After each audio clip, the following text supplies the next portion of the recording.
I'm confident because I know what we did. The opposition would love to bring me into this, to include me in all of this. But that's politics. That is not to do about corruption. On this, I'm confident that whatever mud might be slung at the administration, that we will be able to show that these are politically motivated and do not actually have any validation in fact.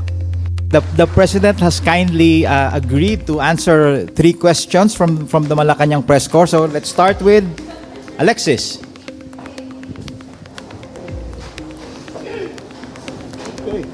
Hello. Good afternoon, Mr. President. This is with regard to the 2026 budget. Have you seen the approved House version of the 2026 budget? And having stated that you will veto any budget that is not aligned with your administration's priorities, do you find that version of the House acceptable? I think that I'm hoping and I'm fairly confident that that's not going to be necessary, simply because that we have been involved, I have been involved as you can imagine, I have been involved in detail on the preparation, especially in the House, of the budget. And as far as we have been able to examine, there are no projects that are listed there. There are no items that are listed there that are outside of the socio-economic development plan of the Philippines and all the plans derived from that, i.e., kung saan pupunta yung FMR, kung saan pupunta yung school building, kung saan pupunta, all of these are all part of the general plan. So I do not think, from the last time that I saw the last version of the budget, wala naman akong nakita na humihiwalay doon sa plano ng national government. Kaya't hindi siguro kailangan mag-veto. Pero tignan natin kasi hindi pa tapos ang proseso. Dadaan pa sa Senado yan, dadaan pa sa BICAM, at titignan natin at titiyakin natin na ganun pa rin ang sinusundan na proseso na dapat nasa ilalim lahat ng ating plano para sa national na galing sa national government. And to further encourage transparency, I intend to live stream the BICAM. So that's what I told them already. There is no more small committee. Yung dating ginagawa that they have a BICAM, then they suspend, then there's a small committee. Wala nang small committee. I have the agreement of the Senate President and the Speaker na ganun ang gagawin natin. We will live stream the entire process so that if there are questionable, shall we say, insertions or additions or all that, it will also be clear who moved, who made those changes or who proposed those changes, so that people will know. So that is what we have instituted, some new procedures. But you know, the BICAM is actually a public hearing. Pero hindi ganun ang nasusunod. So because may small committee. So now it will be all out in the open. Thank you, Mr. President. Thank you. The next question from Maricel Halili. Magandang hapon po, Mr. President.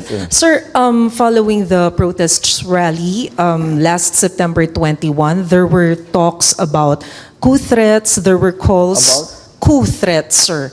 There were calls for the uniformed personnel to withdraw their support from your administration. How confident are you that our uniformed personnels remain to be loyal to the administration, considering that we can expect more rallies until, I guess, November 30? Mm-hmm. Yes, I'm never confident. In that sense, in the sense that I know that you have to be very careful to keep everyone as part of the administration and in support of the administration and supportive of the administration. And so we are constantly talking to everyone and saying, is this? We are very open in our discussions, and whoever has any kind of grievance or have any kind of complaints, and who might be thinking of saying that this is not, we no longer agree with the administration, we always go to them and say, what can we do to accommodate your advocacy or some of the things that they would like the national government to do. And so that's what we are doing. And it doesn't serve any. It is dangerous for someone in my position to be complacent and to say, don't worry, everybody. Kung may reklamo, bukas naman kami. Sige, magreklamo kayo, sabihan nyo sa amin. Okay, if it's something that we have to attend to, we will. Because we try to listen to everyone.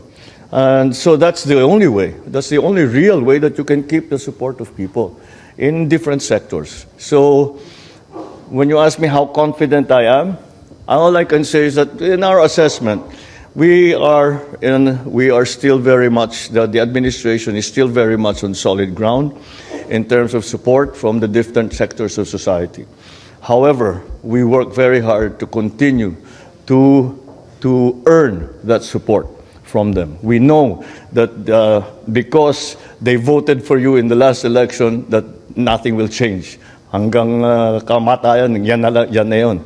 Hindi naman ganun yan. Politics is a very variable, very volatile exercise. And so what I can say is that we are confident that the important sectors of society, the power centers of society and of the administration are very supportive still of the advocacies of the administration, the programs of the administration. And we will continue to work very hard to make sure that we are doing what people want. And that's the most important thing. So, that's the long answer to that. Thank you, Mr. President. The final question will be coming from our newly minted President of the MPC, Ivan. Thank you. Mr. President, this is on the ongoing investigations on corruption. How do you respond to assertions that these investigations will eventually lead to your doorstep? Because number one, will eventually lead to your doorstep. Because number one, you signed the budget. You have direct supervision over those you appointed who may be involved.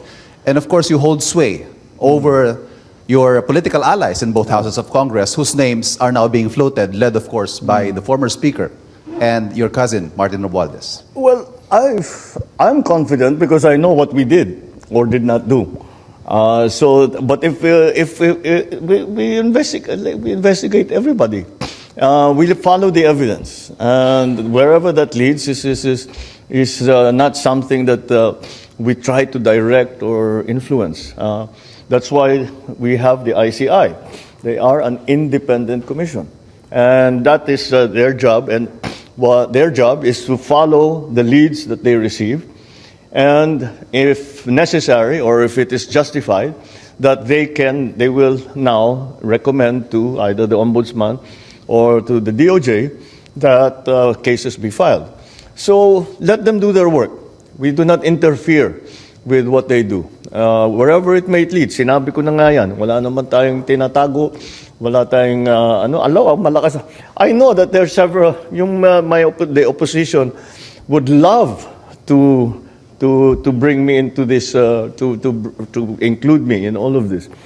But that's politics. That is not to do about corruption. That is to do about politics. Gusto nila akong tanggalin. Well, yeah, sige, kaya nila gagawin lahat yung gagawin nila. Pero nandyan ang ICI para silang gagawa ng pag-aaral, paghabol ng ebidensya, pag-verify sa mga kwento, sa mga sumbong, sa mga impormasyon na natatanggap nila. And I'm